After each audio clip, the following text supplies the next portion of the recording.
como eu amo a mim mesmo, o meu louvor parece também ser falso. A minha adoração soa também com falsidade. Então parece que Paulo, ele está aqui dentro desse termo, convocando a igreja, o povo de Roma, a viver aquilo que eles estavam pregando, a viver aquilo que eles estavam anunciando.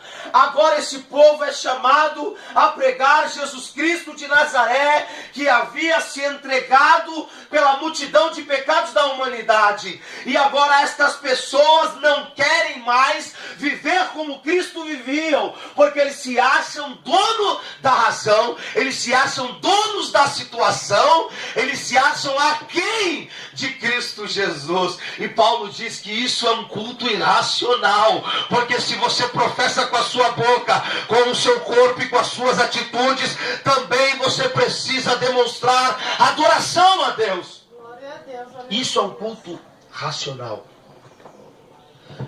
Parece que quando nós estamos num ambiente como esse aqui, é a coisa mais linda do mundo. E é bonito demais ser crente aqui dentro. É bonito demais ser crente dentro das nossas igrejas. É bonito demais e é a coisa mais santa que existe, porque o ambiente já ajuda a você ser agraciado pela presença de Deus. Ali você não tem bêbado, ali você não tem drogado, ali você não tem ninguém falando nada contra, a não ser falando da palavra de Deus. A palavra do Senhor diz que Deus habita no meio dos louvores, então a presença de Deus já está no ambiente, a presença de Deus já está aqui, porque se Ele habita no meio dos louvores, nós começamos aqui a louvar e podemos sentir a presença dEle. Então este ambiente aqui é fácil servir ao Senhor. Mas quando nós saímos deste ambiente, quais as nossas atitudes? E eu, aliás, deixa eu consertar essa frase. As nossas atitudes têm testificado aquilo que nós falamos aqui dentro. Porque falar, tomar um microfone para falar a palavra de Deus é fácil, porque a palavra de Deus, ela não precisa da minha inteligência, do meu intelecto. Ela por si só, ela é uma pregação. A palavra de Deus por si só, através do Espírito Santo, ela tem o poder de entrar na médula, na junta. Ela tem o poder de atravessar a carne, o osso, entrar na alma do indivíduo. A palavra de Deus não depende do Everson. A palavra de Deus não depende do apóstolo, do pastor. A palavra de Deus, ela tem poder para entrar aonde ela quer que entre. Então eu não preciso, a palavra de Deus não precisa de mim. Deus não precisa de mim. Quem precisa de Deus, quem precisa da palavra, somos nós. E nós precisamos tomar a postura de que a palavra, ela se fala por si só. A postura que nós precisamos tomar é viver o que a palavra de Deus diz. É verdade, Deus. É viver a mente de Cristo. É viver a vontade de Cristo. Porque passar por uma transformação, a qual Paulo está falando, requer de nós algumas situações. A primeira, ele diz, para que vocês não se conformem com a situação que o mundo está. Não se conformem com a situação que o mundo está. Mas transformem pela renovação do vosso entendimento. O que os crentes do Brasil precisam entender, isso é entendimento, irmãos.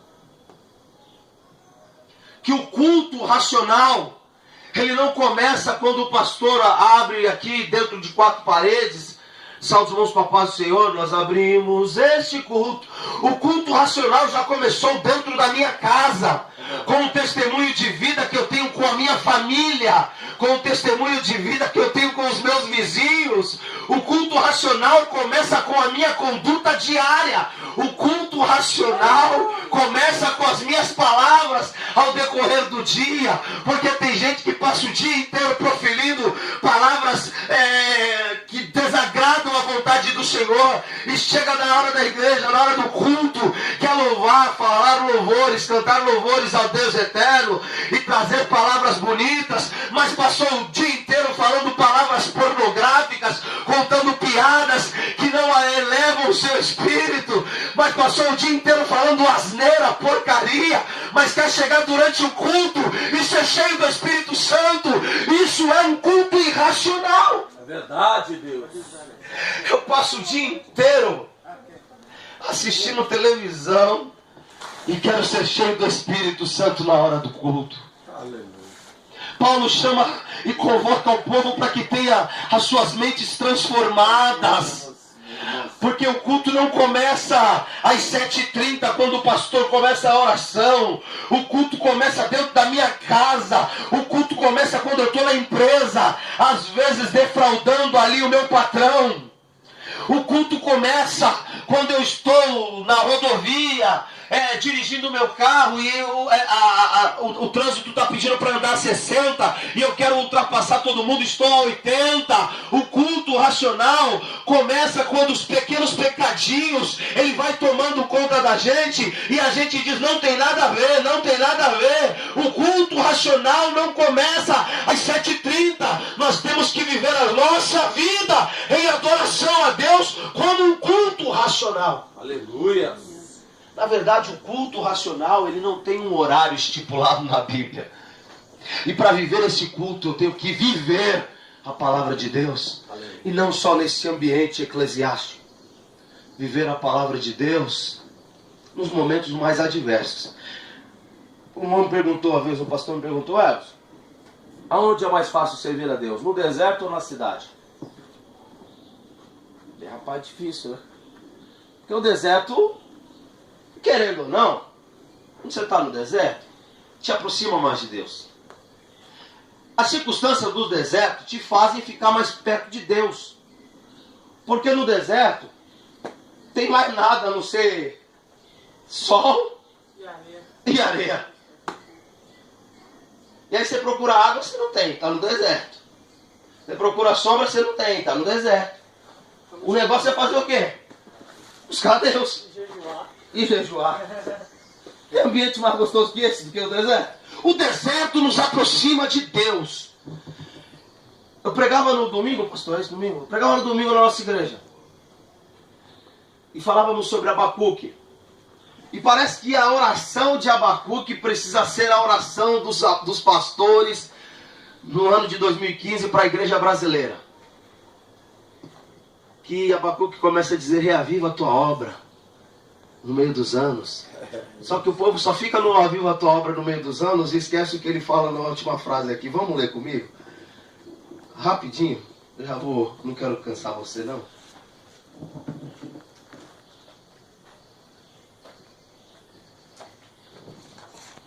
Aviva, ó Senhor, a tua obra no meio dos anos.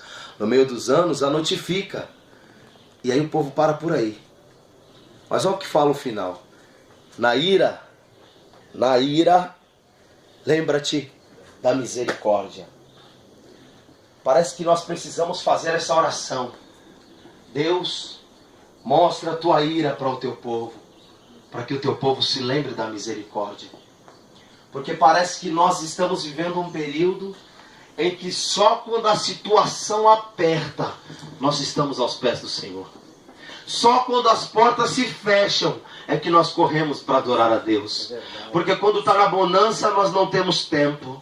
Quando estamos na situação agradável nós não temos tempo. Quando nós temos carro bom, emprego bom, casa boa, saúde, os filhos tudo bem, tudo saudável, correndo tudo, nós não temos tempo. A nossa adoração parece que não é a mesma. Mas quando a situação aperta, a enfermidade chega, a porta se fecha, é mais intimidade que nós temos com Deus, porque de imediato nós lembramos de lançar a cara no pó e buscar misericórdia para Deus. Então parece que nós temos que viver com as portas fechadas para que pudéssemos viver aos pés do Senhor.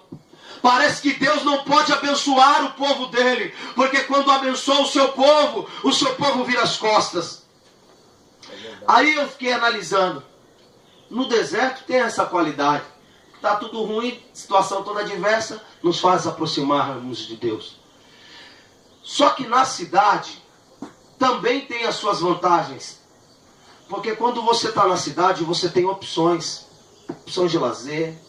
Você olha aí, pelo menos você tem o Big Mac e você tem o Opro Furioso, né? Você tem lá o McDonald's, você tem lá o outro lá, a concorrência. Você olha aqui, tem os girafas, tem o não sei o que lá, tem diversas opções. Você está com fome, você pode comer comida chinesa. Se você for no centro de São Paulo, numa rua só você tem 35 opções. Chinesa, americana, espanhola, italiana, árabe. Todo tipo. Na cidade você tem opção. Na cidade você pode tomar água com gás, água sem gás, água gelada, água sem gelo. Na cidade você pode tomar refrigerante, suco natural, água de coco natural, água de coco na caixinha, porque a cidade te dá opções. A cidade tem atração para quem gosta de samba, para quem gosta de funk, para quem gosta do forró, para quem gosta... A cidade, ela te traz opções.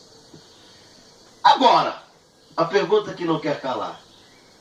Servir a Deus na cidade é mais fácil ou é mais fácil servir a Deus no deserto? No deserto.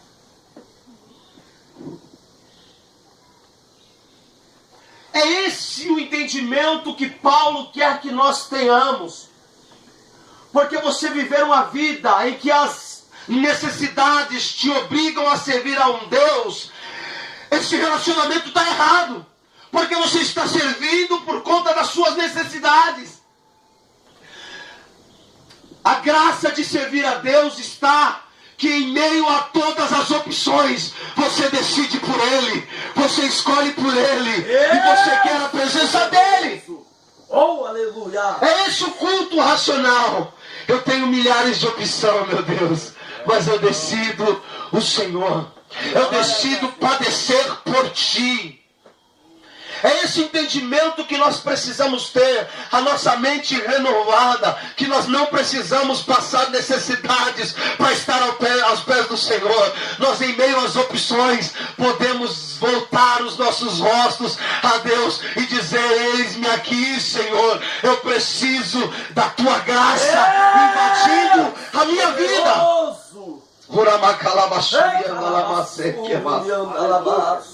É esse entendimento que nós precisamos ter. Me ensina, Jesus. Deus, transforma a nossa mente, para que nós possamos começar Me ajuda, a entender o que é um culto racional. Aleluia. E que não é esse período que nós passamos aqui ou em nossas igrejas. É uma conduta de vida diária, é um relacionamento que nós precisamos desenvolver com o Senhor, em que necessidades não me obrigam a te servir, e nem as benevolências que o Senhor tem para me dar me atraem a ti. Eu te sirvo tão somente por quem o Senhor é em nossas vidas. Aleluia. A saber, a sua misericórdia que tem nos mantido de pé. Amém? Amém? Fique de pé em nome do Senhor Jesus. Presbítero Everson, essa mensagem não era a que eu queria ouvir hoje, mas é a mensagem que o Espírito Santo de Deus passou para nós. Às vezes o ser humano tem um grande problema.